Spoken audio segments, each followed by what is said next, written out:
I had some spare time and stopped by the local Habitat for Humanity restore, and I spotted this thing, a Sizzix Die Cutter, and I saw it and thought, oh, it's plastic, and then I went to pick it up, and it's probably, I don't know, 15 pounds of steel in this thing. It's quite skookum, and it's got this cam-operated pressing mechanism for die cutting, and that base plate is 1/2 inch steel, 5/8 inch steel. The sides are 3/4 inch. It's all solid steel.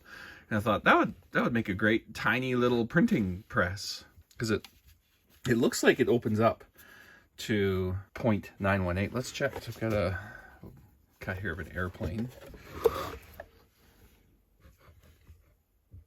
Oh yeah. It's almost exactly. It's almost like they built this around 918 thousandths letterpress die cutting dies, maybe originally. This is the original Sony. Oh yeah, that would actually work nicely. Okay, and then I looked at this thing and thought it's kind of ugly, and I don't need all this extra plastic base. It's missing. There's like a plastic tray that would slide in here, like a cutting board. So then I was looking for the screws, and there are these caps. My cats took one of them. I took it off in the house, and now I can't find it. So I'm gonna yank these out of here so I can get to the screws. And I'm curious how this thing is put together.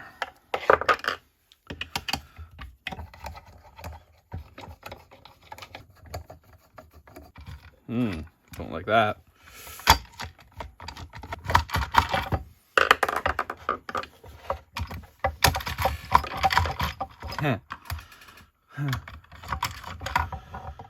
Okay, so there's that plate. Oh, they hit it with the dies.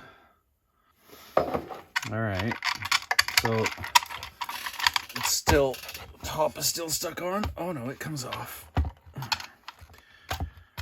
Okay, I guess if the handle's up. Oh, this thing is extremely overkillish. Okay, so we've got a couple needle bearings running on this shaft that would press on this plate like that. And then the only thing keeping the plate aligned and vertical is this plastic piece, which is a bit of a bummer, but not the worst thing in the world. That is very heavily built. That's 1/8 of an inch wall, lots of webbing in there. Great job. All right, we'll put that back on. So this red thing is unavoidable. Oh, actually, while I have that off, and that's a tight fit because this on here is what keeps this plate moving parallel. But while I'm here, I want to get it freed from this bottom plate. Oh, there's more screws. Of course. Ooh, where'd that come from? Screws are slightly bent. Should I just keep this on this red tray? It's kind of hideous. Like, I'm all for adapting things, but a big giant chunk of plastic. Grease. Am I still in frame? Yeah. Holy cow. Man, I'm kind of curious how giant socket head cap screws. And I'm guessing I would hope that there's dowel pins in there. You would think. Yeah, you can see that they're needle bearings, because when I slide it, it leaves tracks. All right, well, that's kind of cool. Let's get rid of this piece. Put this thing back down. Okay, we need this, and I need some spacers. Conveniently, I have letterpress furniture. Now, there was a left and right to this. That goes like that. No here.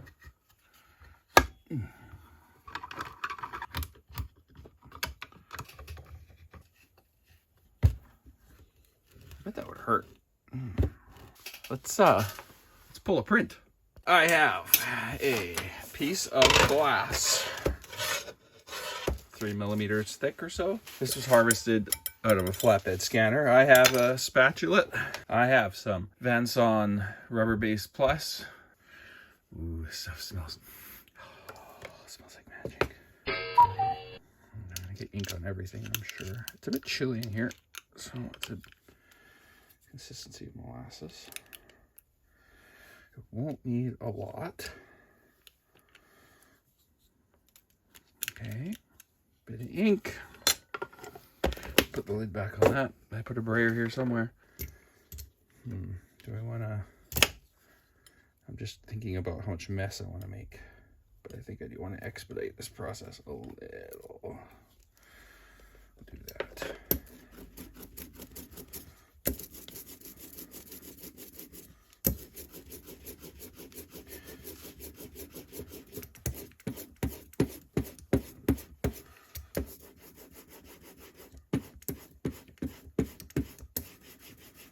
Feels like pretty low density. Sounds good though. We'll take our cut. Oh, that's tacky. And we'll roll a bit of ink on there. I'm trying to get to the edge of the, over the edge. Yeah, that looks a bit meager, but we'll see. That's gonna get ink everywhere. I have a piece of cardstock here that I think I need to... Magic. It's an old card blank, greeting card. I'm just gonna lop that puppy in half. Okay. Now we'll do this like they do. Open all the way, yeah. Like they do.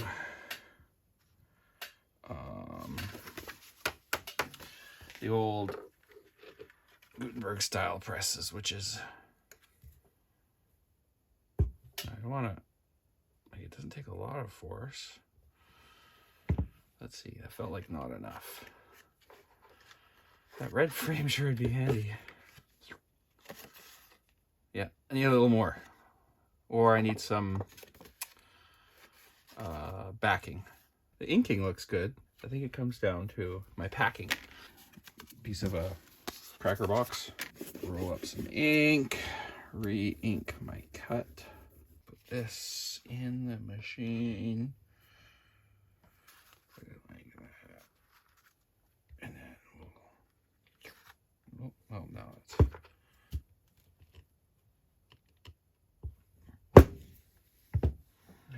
Remove it. Oh, not bad. That's pretty good. Huh. Look at that. It's all you need to print. You can actually see the bit of deep impression. Can you feel it? Now this rubber-based ink, it's tricky stuff because it doesn't actually dry. It dries by adsorption. I have this guy playing shuffleboard. Anyone from my family watching might recognize this because this sat in my parents' shed. The first house they owned in Canada came with, this was in it. Let's ink this thing up. First time this thing's had ink in decades. All right, so we'll do that. See, that's why they have a frisket on the Gutenberg style presses. Is to help you get the paper in without it touching. Like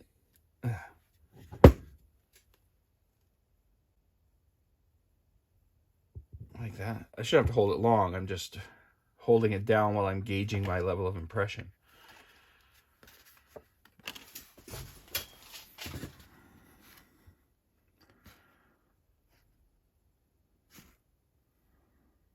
Well, there you go.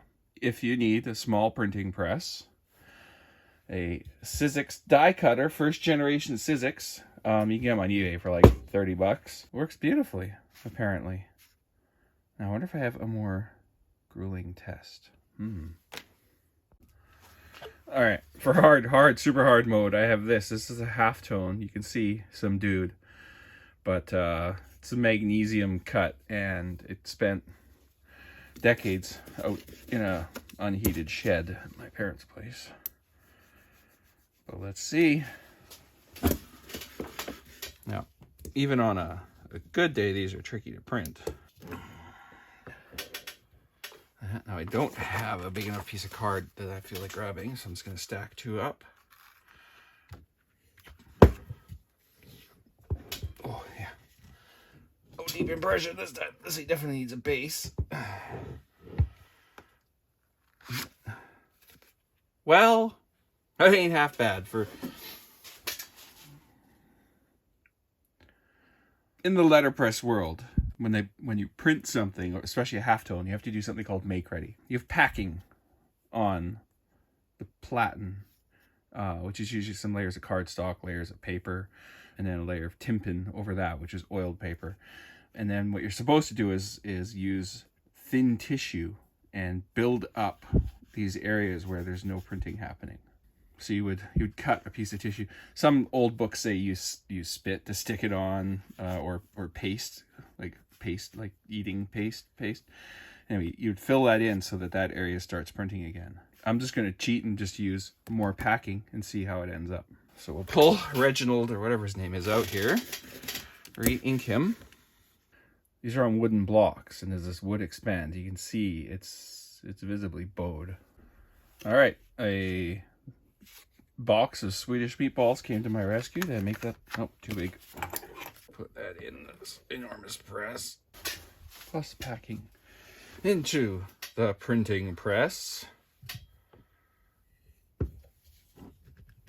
Yeah, it's amazing. Yeah. See if we can pop that loose without smearing it. Oh, that's worse. Okay, put that dude in there. Take a piece of card. We're gonna put that smooth side down. Sneak it in there without touching. I need to clamp this thing down.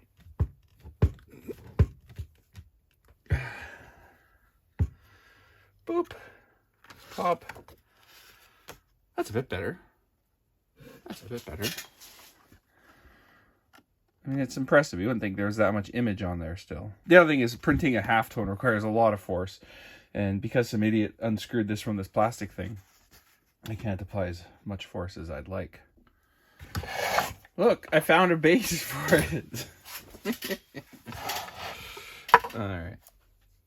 Let's put Reginald back in there. Now I can kind of put it together. Oh, no. Oh, I'm rubbing all the ink off. What a disaster. But now I can... Bloop, bloop. Oh. Huh. Well, if I hadn't screwed it up, let's make a card. First, paper. Fold. Did I fold it the right way? No, that's the right way. Might get a little inky. Does this fit in the Sizzix? No, we know it doesn't. We must perform a dimensional reduction. Precise. So like that. Yeah, I wish this opened a little bit more. It's a little tricky. I just need to frisk it. I just feel it rubbing the ink off. Oh, I'm doing this wrong. Wrong. I want it that way. I want Reginald centered in my exquisite card design. Now, apply force.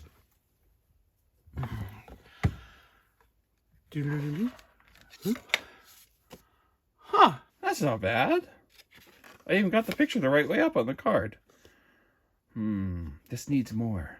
I have some letters. I made a word, and I will ink that up. Normally you'd put this in a chase, but I obviously don't have a chase this tiny, so I just used a clamp. Ooh. I don't need packing for this because it's so little text.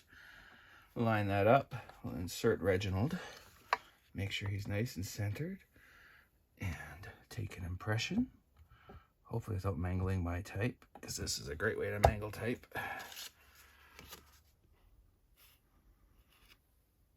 We need words inside. Upside down and backwards. Let's just do it. This is Cheltenham 30 point. Upside down and backwards. Upside down.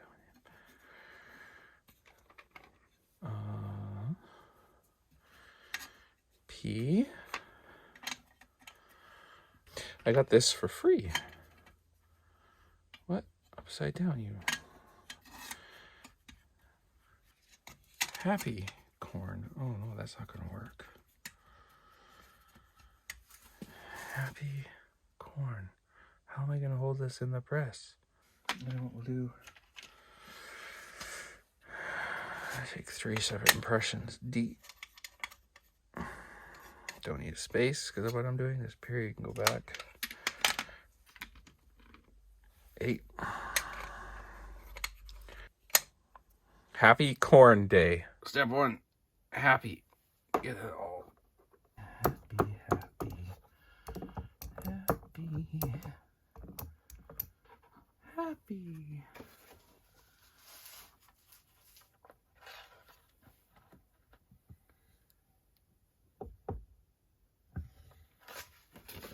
Happy corn. Almost not enough room in there. Happy corn. Oh no, a little too close. Oh well. So it gives a character, right? Handmade. Now this one I want to do upside down. So I got that right. Entirely by chance.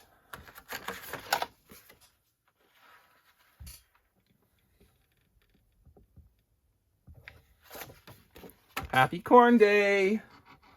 Oh, it's beautiful. So there you go. That's letterpress printing on a classic Sizzix die cutter.